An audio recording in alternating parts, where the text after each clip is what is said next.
विभिन्न प्रकार शैली अच्छी आयुर्वेदिक चिकित्सार सूर्य उदय पूर्व सेज त्याग करवा सूर्य अस्त पर खाद्य खाइबा नहीं ये सब विभिन्न प्रकार प्रणाली रे चिकित्सा करा जाए। वर्तमान आधुनिक जुग रे जो युवपीढ़ी मैंने रील्स देखुंती सबुदिन विभिन्न आयुर्वेदिक डॉक्टर संस्पर्श आसुवे सोशल मीडिया माध्यम रे एवं स्क्रॉल कर चली मु भी देखी आपण मैंने निश्चिंत देखी सूर्य उदयर किछि घंटा पर खाद्य ग्रहण करेंगे एवं सूर्य अस्तर पर खाद्य ग्रहण करेंगे वास्तव में तार रही किछि महत्व रही निश्चित गोटे जिनस होची अति कम रे 16 घंटा आमे पेट को खाली रखिबा फास्टिंग करबा जोटा फास्टिंग तो इंग्लिश शब्द है उपवास करबा कविराजी हिसाब रे देशीय चिकित्सा रे रहिबा सकाळु बेल पत्र तुलसी पत्र निम पत्र खाइबा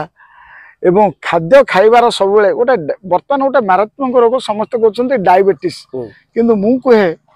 एटा डायबिटीज नुहे रोगटा डायबिटीज गोटे रोग नुहे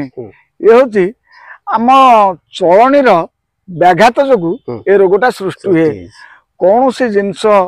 उपरे गुरुत्व न दे निज शरीर टाक आम प्रथम सुस्थ भली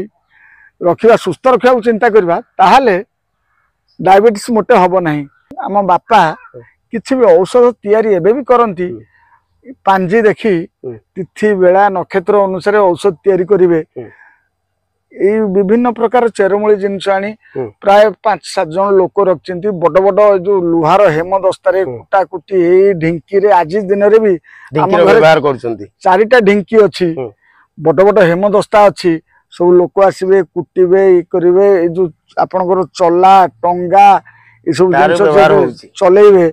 से सब पारंपरिक प्रणाली आपण औषध को प्रस्तुत करते बर्तमान जो भाई भाव हिमालय कहतु डाबर कहतु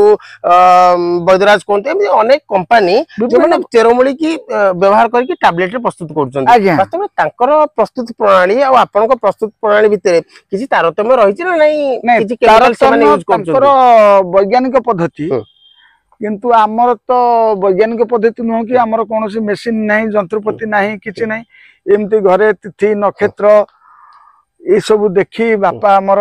कहे यही समय पांजी देखी पोथी देखी कहे विभिन्न प्रकार पोथी रखी पढ़े कहे यही समय तैयारी करे औषधि यही समय गोटे जिनस बापा आमर कहती पांजी देखिकी पोथी देखी को बारे रोग हेले कौन घटब केते दिन रोगी कष्ट पाइब माधवकर निदान गोटे अच्छी आमर आयुर्वेदिक शास्त्र से साधना कर